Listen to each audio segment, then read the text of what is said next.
Bab 5. Keadaan yang berhubungan dengan kematian. Wafatnya Kristus. Kini kita berlanjut kepada argumen berikut tentang superioritas Kristus. Salah satu yang diakui oleh Islam bahwa kehebatan Kristus adalah karena beliau masih hidup di langit hingga sekarang dengan badan jasmaninya, dan meskipun beliau berbadan jasmani, beliau terbebas dari kebutuhan lahiriah, yakni beliau tak perlu makan ataupun minum, dan meskipun beliau berbadan jasmani, beliau itu dipenuhi sifat ilahiyah bahkan sampai sekarang. Berlawanan dengan ini, sudah tertulis bahwa anak-anak Adam sebagaimana disebutkan di dalam Quran, di sana kamu hidup dan di sana pula kamu mati dan dari sana kamu akan dibangkitkan. Dan di lain tempat, tidaklah kami ciptakan bumi itu kecuali sekaligus untuk hidup dan mati. Sudah tertulis mengenai ini tentang semua nabi, dan kami tidak membuat mereka semua badan yang tak makan makanan dan mereka itu tidaklah kekal, yakni kami tidak menciptakan mereka badan yang mereka itu bisa hidup selamanya tanpa makan dan minum. Karenanya seorang dari mereka yang dapat hidup tanpa makan dan minum meskipun berbadan jasmani adalah sesuatu yang unik dan lebih hebat dari semua nabi yang ada. Jika ayat-ayat Quran itu tidak mengakui, maka harus dianggap salah. Kristus yang sudah hidup 2000 tahun di langit tanpa makan dan minum tidak bisa digolongkan sebagai salah seorang rasul dan nabi yang hidup tergantung dari makan dan minum. Karenanya jika Muhammad tidak memiliki sifat seperti ini, bukankah ini suatu bukti bahwa Kristus jauh lebih unggul dan lebih utama daripada dia? Jika kenaikan Kristus ke langit secara jasmaniah hanya mengalihkan kesalehan yang direkayasa oleh Kristen yang itu terbukti tak dianggap oleh beberapa mufasir, maka kehidupan beliau di langit tetap menemui takdir yang sama. Adapun Quran, seperti telah dijelaskan tadi, dimanapun tak ada ayat yang mengatakan kenaikan secara jasmaniah, ia hanya membicarakan kenaikan derajat rohani.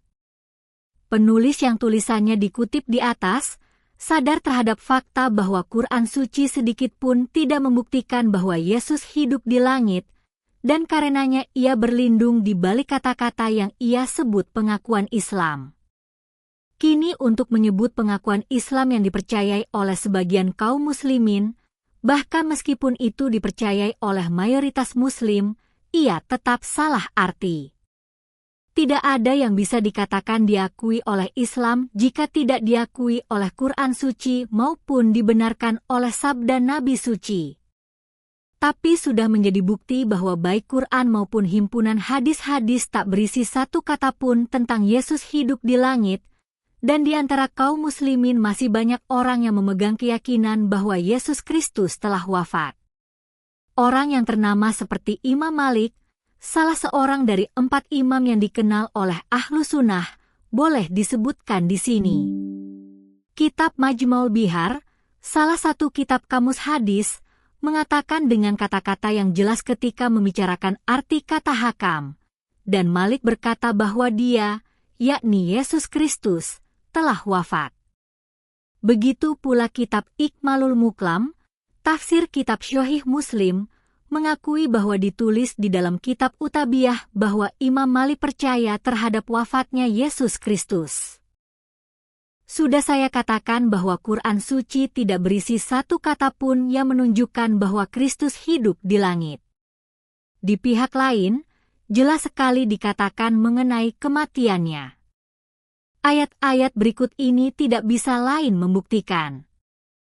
Dan tatkala Allah berfirman, "Wahai Isa bin Maryam, apakah engkau berkata kepada manusia, jadikanlah aku dan ibuku sebagai dua Tuhan selain Allah?" Dia menjawab, "Maha suci engkau. Tak pantas bagiku mengatakan apa yang aku tak berhak. Aku tak mengatakan apa-apa kepada mereka, kecuali apa yang telah engkau perintahkan kepadaku, yaitu, mengabdilah kepada Allah, Tuhanku dan Tuhan kamu, dan aku menjadi saksi atas mereka selama aku berada di tengah-tengah mereka, Tetapi setelah engkau mematikan aku, engkaulah yang mengawasi mereka. Dan engkau yang maha menyaksikan segala sesuatu.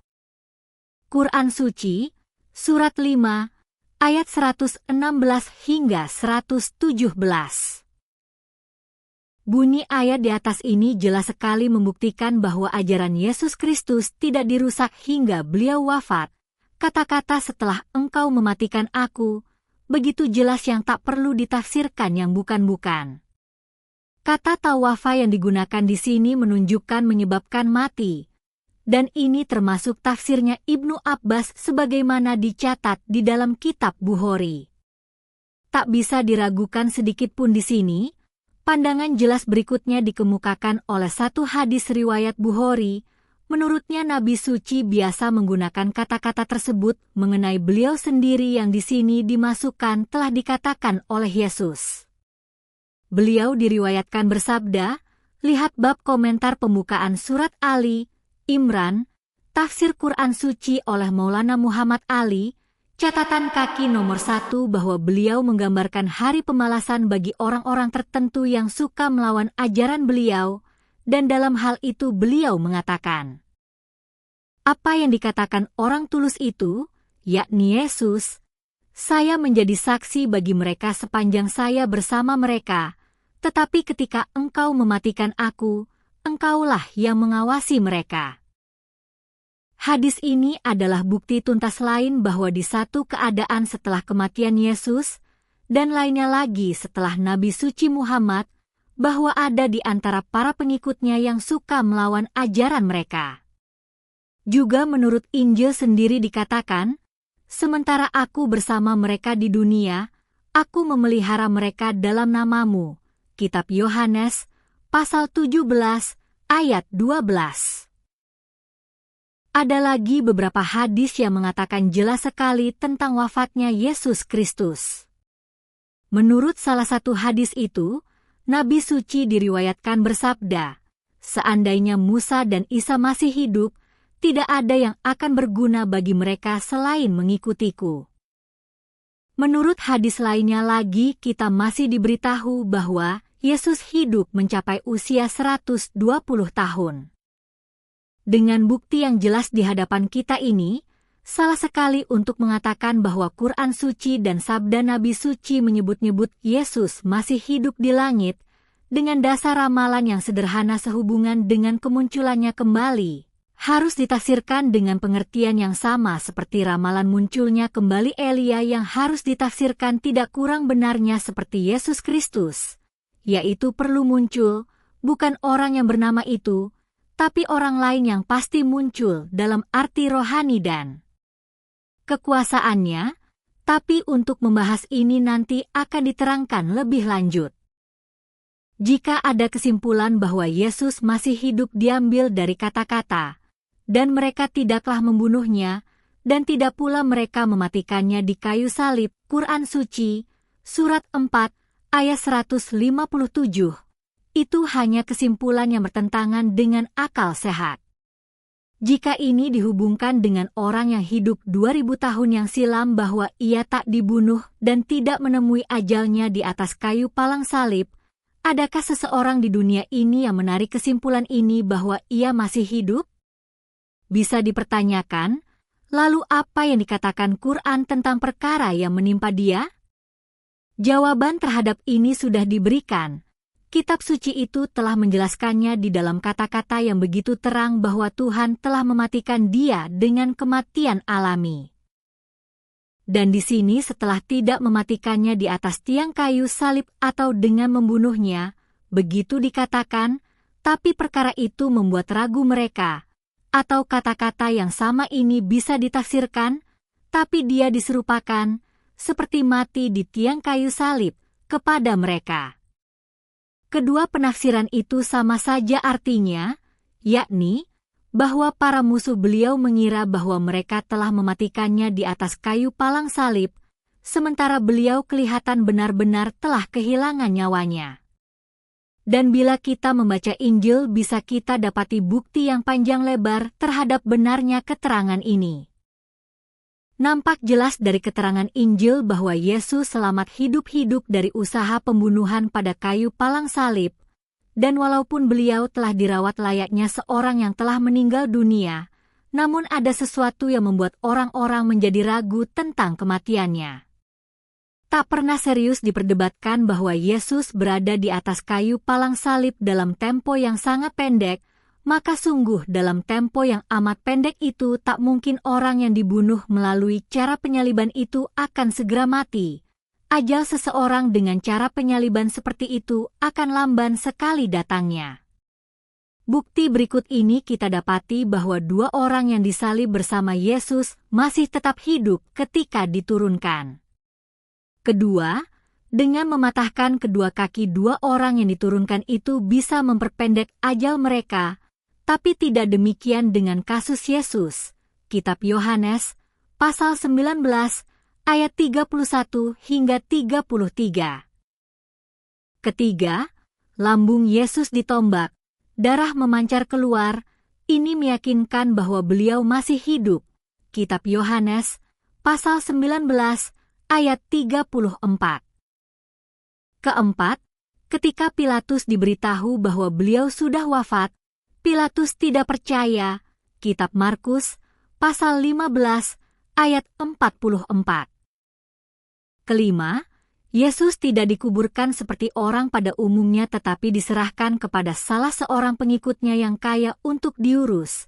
Kitab Yohanes, pasal 19, ayat 38, yang kemudian beliau dibawa ke suatu ruangan yang lega berbentuk gua yang dipahat di dalam tebing batu cadas, lalu sebuah batu digulirkan untuk menutup pintu masuk. Kitab Yohanes, pasal 19, ayat 41, pasal 20, ayat 1. Keenam, ketika makam berbentuk gua itu dikunjungi di hari ketiga, ternyata batu penutup pintu itu sudah digulingkan dari mulut gua. Kitab Yohanes, pasal 20, ayat 1. Ini jelas sekali memudahkan Yesus untuk berjalan keluar dari tempat peristirahatannya ketika beliau sudah sembuh di hari ketiga. Ketujuh, Yesus menyamar dirinya sebagai seorang tukang kebun setelah beliau sembuh, yang terbukti dilihat oleh Maryam yang ketika ia melihatnya ia percaya bahwa beliau itu seperti seorang tukang kebun. Kitab Yohanes, pasal 20, ayat 15. Penyamaran seperti itu sebenarnya tak perlu jika Yesus telah bangkit dari kematian. Kedelapan, dengan tubuh berdaging seperti sedia kala ketika para murid melihat Yesus. Lukas, pasal 24, ayat 39, dan luka di tangan beliau masih terlihat menganga cukup dalam ketika diperlihatkan demi meyakinkan orang. Kitab Yohanes, pasal 20, ayat 27. Kesembilan, beliau masih merasa lapar dan beliau makan makanan seperti para muridnya makan. Kitab Lukas, pasal 24, ayat 39 hingga 43. Kesepuluh, setelah peristiwa penyaliban tersebut kemunculan Yesus dalam keadaan sembunyi-sembunyi dan beliau menyembunyikan diri karena takut ketahuan dan ditangkap kembali. Yohanes, pasal 20, ayat 19. Semua bukti itu menuntaskan kebenaran pernyataan yang dikemukakan oleh Quran Suci bahwa Yesus Kristus tidak mati terbunuh, tidak pula beliau mati di atas kayu palang salib, tapi diserupakan seperti orang yang sudah mati kemudian selamat dalam keadaan hidup-hidup. Lama setelah itu beliau wafat secara alami, sebagaimana dikuatkan oleh Quran Suci. Seperti terhadap pernyataan kedua bahwa nabi-nabi yang lain makan makanan dan Yesus memiliki badan jasad yang unik, yang oleh karenanya ia tak membutuhkan makanan, ini pun tidak benar.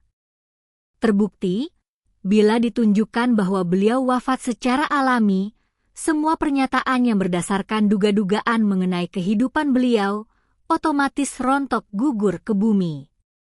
Karena itu, bukti ini perlu dicatat bahwa baik Injil maupun Quran Suci membicarakan Yesus dengan menyatakan bahwa beliau membutuhkan makanan seperti jasmani manusia biasa. Di dalam Injil dinyatakan banyak sekali kejadian yang menunjukkan bagaimana Yesus merasa lapar. Di tempat pertama, setelah beliau berpuasa selama 40 hari 40 malam, beliau merasa lapar.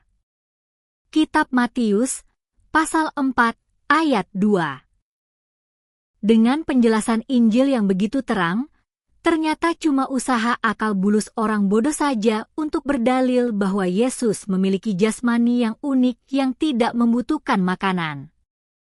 Kejadian lain di bawah ini lebih menunjukkan sisi gelap manusia lemah ini. Pada keesokan harinya, setelah mereka itu keluar dari Betani, ia pun berasa lapar, terlihat dari jauh sebatang pohon ara yang berdaun.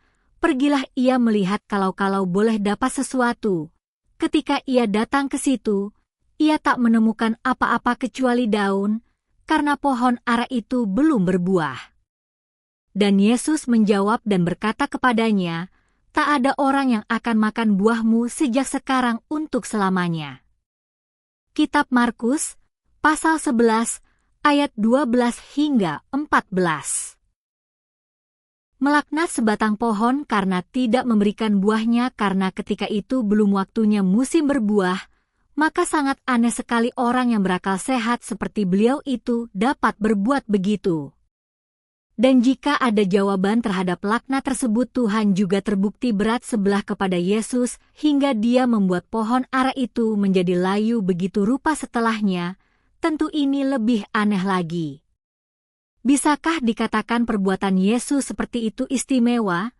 Jika catatan Injil diyakini benar, karena perbuatan seorang manusia yang membabi buta karena marah lalu menyatakan kesalahannya sendiri kepada yang lain kemudian melaknatnya? Rupanya itu bukan kesalahan Yesus sendiri, tapi karena dipaksa oleh rasa lapar, lalu dia lari ke pohon ara untuk mendapatkan buahnya sementara pohon itu belum musimnya untuk berbuah. J.R. Dumlow berkata mengomentari kejadian itu, katanya, Yesus sebenarnya tidak lapar atau mengira untuk mendapatkan pohon ara. Ini adalah komentar yang aneh di hadapan kata-kata Injil yang begitu jelas yang menyatakan bahwa ia benar-benar lapar. Kemudian ia mendatangi pohon ara yang ternyata di sana tidak mendapatkan apa-apa. Kemudian kita diberitahu bahwa mukjizat kemurkaan ini ditimpakan ke sebuah pohon dan bukan kepada orang yang memberi dalil akan kehebatannya karena cintanya kepada orang tersebut. Tapi pertanyaannya adalah, apa bukti terhadap kejadian yang bisa mengatasi Yesus yang begitu merasa lapar? Sepertinya tidak diketahui oleh para penulis Injil bahwa saat itu adalah belum musimnya untuk berbuah. Kemudian ia sangat marah sekali hingga dia melaknat pohon karena tak berbuah di luar musim. Apa yang harus kita pikirkan terhadap orang yang hidup di daerah Punjab atau barat laut India yang di sana banyak pohon mangga dan lebat dengan buahnya di tengah-tengah musim dingin atau di kala musim panas kemudian melaknat pohon mangga itu karena saat itu buah mangga belum matang? Ada contoh lain yang menunjukkan bahwa saat itu Yesus merasa lapar. Meskipun baru saja bangkit dari kematian, menurut kepercayaan kaum Kristen, dia membutuhkan makanan. Apakah kamu punya makanan? Adalah permintaan pertama ketika beliau baru berjumpa para muridnya. Lalu mereka memberikan sepotong ikan bakar dan sari madu dan beliau mengambilnya, lalu dimakan di hadapan mereka. Kitab Lukas, pasal 24, ayat 42 hingga 43. Jika Injil menunjukkan bahwa Yesus membutuhkan makanan bahkan ketika baru saja bangun dari kematian, maka bodoh sekali untuk membalikkan lembaran-lembaran Quran suci untuk mengemukakan perihal keadaan Yesus yang hidup tanpa makanan. Jika kita membolak-balikan lembaran-lembaran ayat-ayat Quran suci, kita dapati di sana bukan saja meliputi Yesus di antara nabi-nabi yang berbadan jasmani ketika ia berfirman, dan kami tidak membuat tubuh mereka tidak makan makanan dan mereka itu tidaklah kekal, namun lebih lanjut serta membuat pernyataan yang sama mengenai Yesus Kristus khususnya.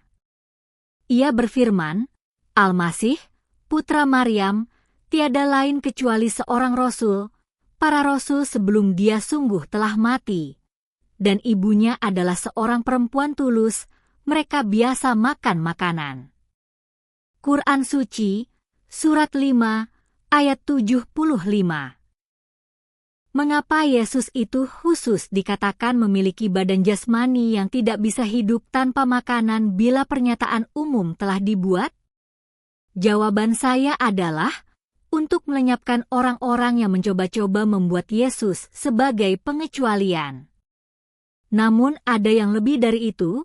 Yesus makan makanan disebutkan di sini sebagai suatu argumen bahwa beliau pasti mati seperti rasul-rasul yang lain. Al-Masih itu hanyalah seorang rasul dan para rasul yang lain telah meninggal dunia. Begitu pula beliau pasti meninggal dunia seperti para rasul lain meninggal dunia. Dan agar bukti ini menjadi tuntas, perlu ditambahkan bahwa beliau dan ibunya makan makanan, sebab orang yang makan makanan pasti mengalami mati dan tidak kekal. Namun ia bisa tumbuh sampai batas tertentu setelah itu turun menyusut setelah mencapai puncak pertumbuhannya. Di saat-saat perubahan tersebut, itu terjadi di dalam tubuh manusia, kehilangan jasad adalah sudah menjadi takdir karena ia membutuhkan makanan, dan oleh karena itu pernyataan bahwa Yesus meminta makanan adalah kesimpulan tuntas bahwa beliau pasti mengalami kematian. Ini juga dalil bagaimana Quran Suci menyebutkan pembicaraan Yesus di masa dalam buayan hingga masa tuanya. Ini pun menjadi bukti bahwa beliau memiliki badan jasad yang tidak berbeda dengan tubuh manusia lainnya. Keadaan awalnya adalah dikala bayi di dalam buayan, kemudian mengikuti hukum alam pertumbuhan hingga beliau mencapai usia dewasa. Kemudian keadaannya merosot perlahan-lahan dan tanda-tanda ketuaan muncul di kepala dengan rambut beruban pertanda orang lanjut usia, yang ini sudah pasti diikuti oleh kematian. Isi catatan kaki nomor 1. Surat ini diawali dengan pernyataan bahwa Quran itu berasal dari Tuhan, demikian pula kitab Taurat dan Injil. Lalu dilanjutkan dengan peraturan tentang caranya menafsirkan ayat, yang jika ini diabaikan, menyebabkan banyaknya kesalahan dalam hal iman. Adapun peraturan yang harus selalu diperhatikan dalam menafsiri semua kitab suci ialah, bahwa tiap-tiap kalam ibarat harus ditafsirkan begitu rupa, hingga tak bertentangan dengan ajaran yang terang benderang, yang digariskan oleh wahyu ilahi. Oleh karena agama Kristen itu sebenarnya didasarkan atas penafsiran yang salah tentang beberapa kalam ibarat, maka peraturan ini tepat sekali jika dijadikan kata pendahuluan untuk membahas agama Kristen. Suplemen footnote ini dari penerjemah, diambil dari tafsir Quran Suci Maulana Muhammad Ali, pembukaan surat ketiga.